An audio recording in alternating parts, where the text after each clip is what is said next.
चतुर्दशी की व्रत कथा।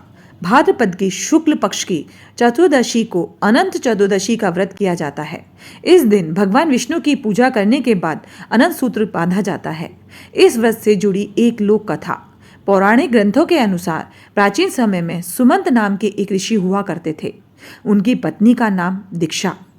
कुछ समय के पश्चात दीक्षा ने एक सुंदर कन्या को जन्म दिया, जिसका नाम रखा गया सुशीला। लेकिन कुछ ही समय के पश्चात सुशीला के सिर से मां का साया उठ गया।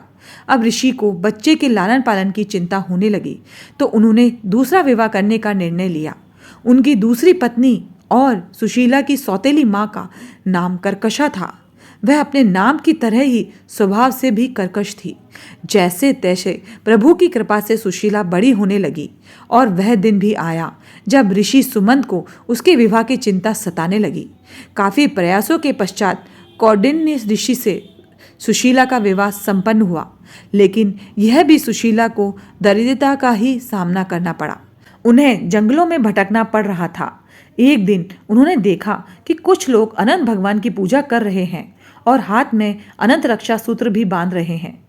सुशीला ने उनसे अनंत भगवान के व्रत के महत्व को जानकर पूजा का विधि विधान पूछा और उसका पालन करते हुए अनंत रक्षा सूत्र अपनी कलाई पर भी बांध लिया। देखते ही देखते उनके दिल फिरने लगे। कौंडिन्य ऋषि में अहंकार आ गया कि यह अब उन्होंने अपने मेहनत से निर्मित किया है।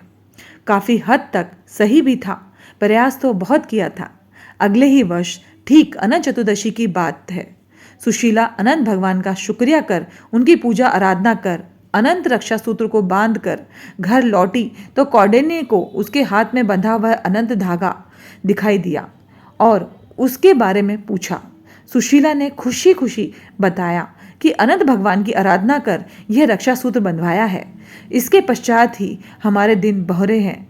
इस पर कौंडिन्य खुद को अपमानित महसूस करने लगे कि उनकी मेहनत का श्रेय सुशीला अपनी पूजा को दे रही है। उन्होंने उस धागे को उतरवा दिया। इससे अनंत भगवान रुष्ट हो गए और देखते ही देखते कौंडिन्य अर्श से फर्श पर आ गए। एक विद्वान ऋषि ने उन्हें उनके किए का एहसास कराया और कौंडिन्य को अपने कृत्य का पश्चाताप करने को कहा।